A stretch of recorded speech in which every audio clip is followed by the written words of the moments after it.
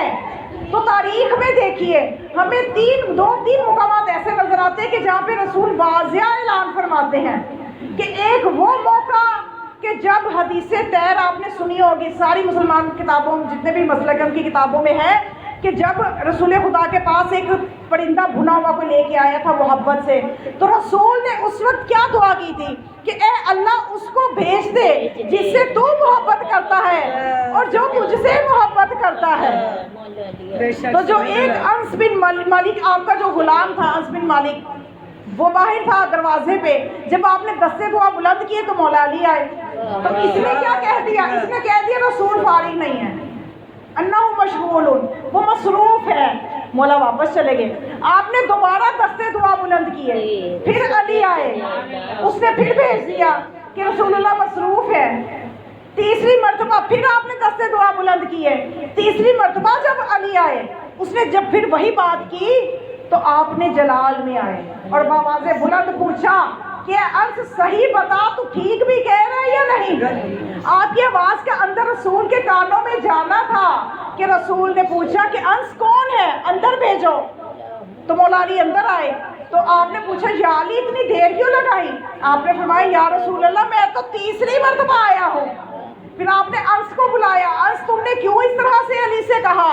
انس کہنے لگا کہ میرے اندر یہ لالچ آ گیا تھا کہ کوئی میرے قبیلے کا بندہ آ جائے, کوئی میرے خاندان کا بندہ آ جائے تو اس کو یہ سند مل جائے کہ اللہ اس سے محبت کرتا ہے, یہ اللہ سے محبت کرتا ہے.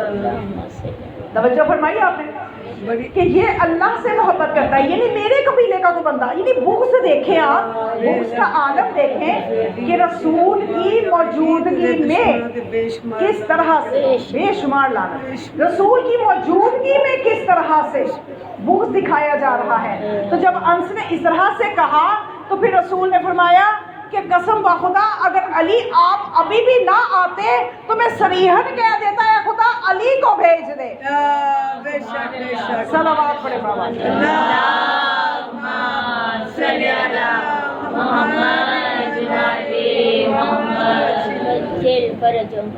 توجہ فرمائی. یعنی کچھ ہستیاں اس مقام پہ ہیں کہ جن کو صنعت قرآن نے دی ہے بے شک. اور اس کا تعارف رسول نے کروایا ہے. اور دوسرا موقع جب خیبر کے روز علم دینا تھا تو آپ نے کیا فرمایا؟ لَأُوتِيَنَّ الرَّأْيَ غدن رجلن, کہ میں کل یہ علم دوں گا, مرد کو دوں گا. یحبہ اللہ و رسولہ, جو اللہ اور اس کے رسول سے محبت کرے گا اور جس سے اللہ اور اس کا رسول محبت کرے گا. بے شک بے شک. فرارن غیر فرار, جو اپنی استقامت دکھائے گا اور فرار نہیں کرے گا جب تک کہ اللہ اس کے ہاتھ میں فتح نہ دے دے. نعرہ حیدری حسینیہ حسینیہ حسینیہ. عصمت 14 معصومین علیہ السلام کی خدمت میں بلند سلوات.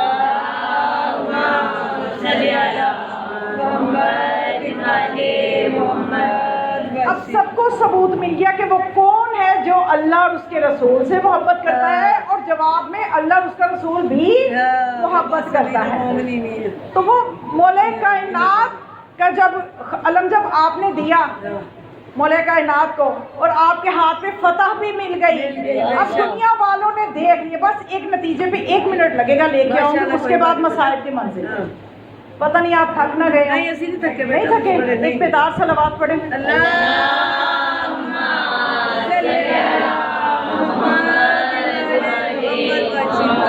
اب جب علم مل گیا, اب دنیا والے انصاف سے بتائیں, ہر مسلمان سے میرا سوال ہے وہ بتائے کہ یہ جو علم رسول کے ہاتھوں سے دیا جا رہا ہے اس کو علم اسلام کہیں گے یا کہ کچھ اور کہیں گے؟ اسلام کا علم ہے, اسلام کا علم ہے جو خود نبی کے ہاتھوں سے علی کو دیا گیا ہے. اب یہ علی کے بعد یہ علم کہاں ہے؟ آج اگر آپ اپنی دنیا میں دیکھیں, ہر ملک کا ایک پرچم ہے, ہر تنظیم کا ایک پرچم ہے, ہر نظریے کا ایک چھوٹا سا نظریہ ایک گروپ بناتا ہے, اس وہ بھی اپنا ایک پرچم ایجاد کر لیتے ہیں. تو اے دنیا کے مسلمانوں, اسلام کا پرچم کہاں ہے؟ تم نے اپنے ملکوں کے پرچم بنا لیے, اپنی تنظیموں کے پرچم بنا لیے, اسلام کا پرچم کہاں پہ ہے؟ وہ جو خیبر میں علی کو دیا تھا اور پھر 21 رمضان کو علی نے وہ علم عباس کے حوالے دیا.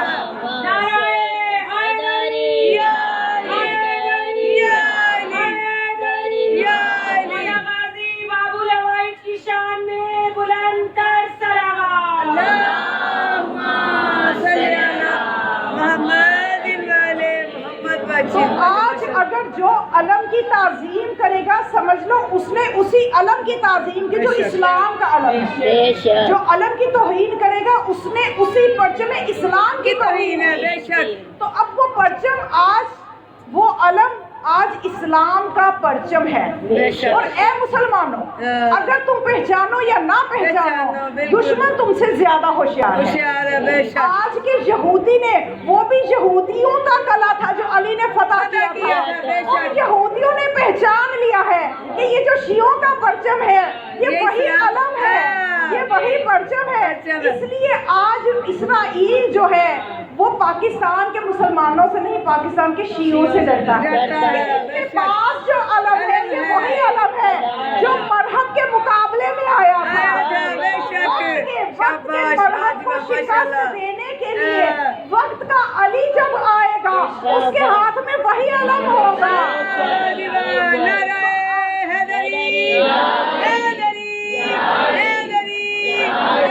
میرے مومن حضرت علی علیہ السلام کی شان پہ بلند ترین سلوات.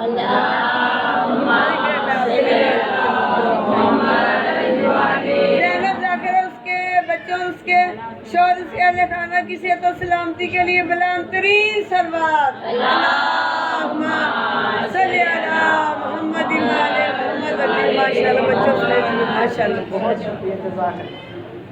تو میں یہ عرض کر رہی تھی کہ وہی پرچم لے کے مولا آئیں گے.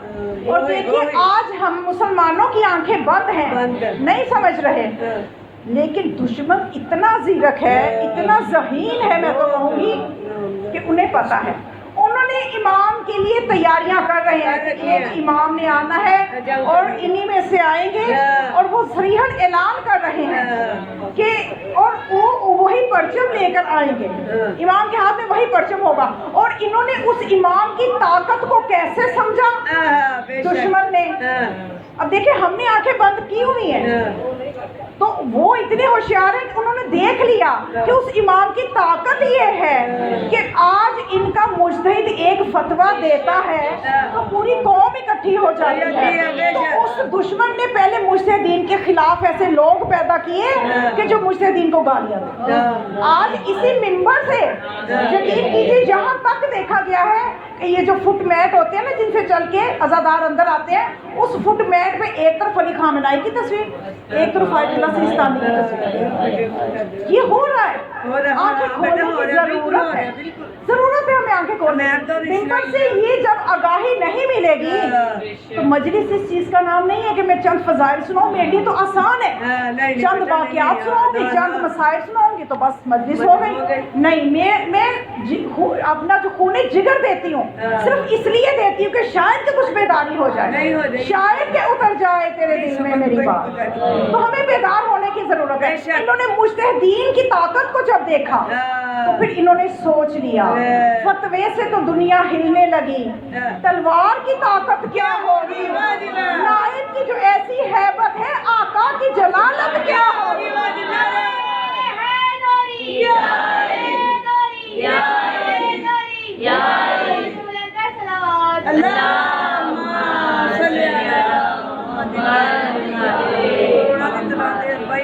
تو ہمیں ضرورت ہے اپنے زمانے کے امام سے تمسک کرنے کی, ان کے وجود کو دلائل کے ساتھ سمجھنے کی, ان سے رابطے میں رہنے کی. اس لیے کہ میں نے شروع میں بتایا کہ ظہور امام دور نہیں ہے. بے شک بے شک. بس مومنات اصل میں اس عزاداری کے وارث امام زمانہ ہے. بے شک بے شک. آج ہم نے انہیں کو تو غصہ دیا جو بانیان مجلس ہوتے خوش نصیب ہیں کہ ان کو کہ یہ میرے بیٹے کی مجلس کروائیں گے.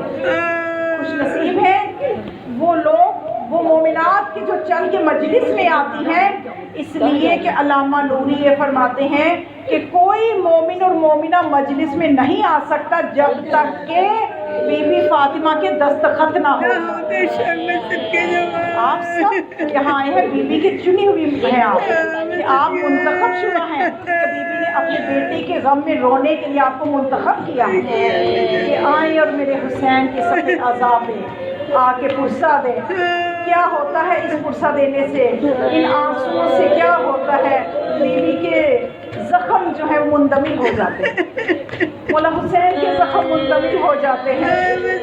ہمیں اپنی سے کوشش کرنی چاہیے مومنات کہ آنسو بہت طاقت رکھتے ہیں. اگر ان آنسوؤں میں طاقت نہ ہوتی تو زمانہ ان کا دشمن نہ ہوتا. زمانہ ہمیشہ اسی چیز کا دشمن ہوا جس سے اس کو ڈر لگا، خوف پیدا ہوا. ان آنسوؤں سے دشمن ڈرتا ہے، تبھی تو ان کو ختم کرنا چاہتا ہے، تبھی تو سرداری کے وقار کو ختم کرنا چاہتا ہے. مومنات، رونا ہے آپ نے اس طرح سے پرسہ دینا ہے، یہ تصور کر کے پرسہ دینا ہے. پتہ نہیں دوبارہ ہمیں نصیب ہو یا نہ ہو. بیوی ہمارے غصے کو قبول فرما لیجیے گا. مومنات، جب مولا حسین کربلا کی طرف روانہ ہونے لگے، جب مدینے سے یہ قافلہ تیار ہونے لگا، جب محمد حنفیہ کو پتہ چلا کہ اے میرے بھائی حسین، کوفہ کیوں جا رہے ہو؟ کوفہ مت جائیے. آپ کو پتہ ہے کہ کوفہ والوں نے نہ ہمارے بابا سے وفا کی، نہ ہمارے بھائی حسن سے وفا کی. آپ کسی اور طرف، یمن کی طرف چلے جائیے، آپ کسی اور طرف چلے جائیے. تو مولا نے جواب تاریخ کہتی ہے یہ دیا کہ اے میرے بھائی حنفیہ، میں آپ کی بات پہ غور کروں گا، سوچوں گا. مولا گھر آ گئے، بھائی سے بات ہوئی، اور اگلی ہی صبح ابھی نمودار نہیں ہو رہی ہوئی تھی کہ قافلے تیار ہونا شروع ہوئے. محمد بن حنفیہ کو پتہ چلا کہ فرزند رسول جا رہے ہیں، مدینے کو چھوڑنا جا رہے ہیں. وہ امام اب اپنی سواری پہ سوار ہے کہ محمد بن حنفیہ آئے اور امام سے کہا کہ اے حسین، آپ نے میری بات پہ غور نہیں کیا. آپ نے مجھ سے کہا تھا کہ آپ نے وعدہ کیا تھا کہ میں آپ کی بات پہ غور کروں گا کہ کوفہ کی طرف نہ جاؤں. تو اب آپ میں سن رہا ہوں کہ کوفہ کی طرف جا رہے ہیں. تو امام نے فرمایا کہ اے میرے بھائی حنفیہ، میں آپ سے کہہ کے گھر آ کے سویا، عالم خواب میں رسول خدا آئے اور آ کے کہنے لگے کہ اے میرے حسین، انشاءاللہ اللہ یہ چاہتا ہے انشورا کا قتیلہ کہ تمہیں شہادت نصیب ہو، تو قتل کیا جائے. اور پھر جب محمد بن حنفیہ نے یہ سنا تو اس کے بعد جو قافلے پہ نظر ڈالی، کسی محمل میں، کسی اماری میں زینب بیٹھی ہوئی ہے، کسی اماری میں ام کلثوم ہے، کسی اماری میں رباب چھوٹے سے علی اصغر کو جو صرف 18 دن کا ہے گود میں لے کے بیٹھی ہے، کسی اماری میں سکینہ ہے. ایسی بیویوں کو جب دیکھا تو محمد بن حنفیہ نے کہا ہے میرے بھائی حسین، اگر آپ جا ہی رہے ہیں، کوفہ کی طرف ہی جا رہے ہیں، شہادت آپ کی منزل ہے، تو صرف جوانوں کو لے کے جائیں، یہ مستورات کو کیوں لے کے جائیں؟ تو مولا نے فرمایا اے میرے بھائی حنفیہ، مجھے میرے نانا رسول خدا نے یہ بھی کہا کہ اے حسین، خدا تجھے شہید دیکھنا چاہتا ہے اور ان مستورات کو قیدی دیکھنا چاہتا ہے. مومنات، جب یہ قافلہ چل پڑا، محمد بن حنفیہ نے آخری ملاقات کی. محمد بن حنفیہ روتے رہے، قافلہ آگے بڑھتا رہا. اس قافلے میں جو مستورات تھی وہ یہ جانتی تھی کہ ہم کس لیے کربلا جا رہے ہیں. کربلا کی مائیں بہت عجیب مائیں ہیں، وہ یہ جانتی تھی ہماری کوٹیوں میں جو بچے ہیں ہم کس لیے جا رہے ہیں، علی اصغر کس لیے کربلا جا رہا ہے. تو میں کہتی ہوں محمد بن حنفیہ رو رہے ہیں، انہوں نے صرف سنا تھا. کوئی سید سجاد سے پوچھے، انہوں نے تو اپنی آنکھوں سے سارے منظر دیکھے، کس طرح سے بیویوں کو کوفہ و شام کے بازاروں میں، شرابیوں کے دربار میں، یہاں تک کہ یہ بیویاں سفروں کی صعوبتیں برداشت کرتی رہی، سید سجاد دیکھتے رہے. مومنات، ہم تو صرف ان مظالم کو سنتے ہیں. میرے مولا سے کوئی پوچھے کہ جب مدینے کے لوگ آگے کہا کرتے تھے کہ مولا آپ خوشیوں پہ کیوں نہیں جاتے، آپ خوشیوں پہ کیوں نہیں جاتے، یہاں تک کہ جب زہری نے اپنے بیٹے کی شادی رکھی، مولا نے انکار کر دیا. زہری، جب سے ہمارا علی اکبر مارا گیا ہم نے خوشیوں پہ جانا ترک کر دیا. زہری نے پھر مجلس کا اہتمام کیا، امام کو منبر کے پاس جگہ دی،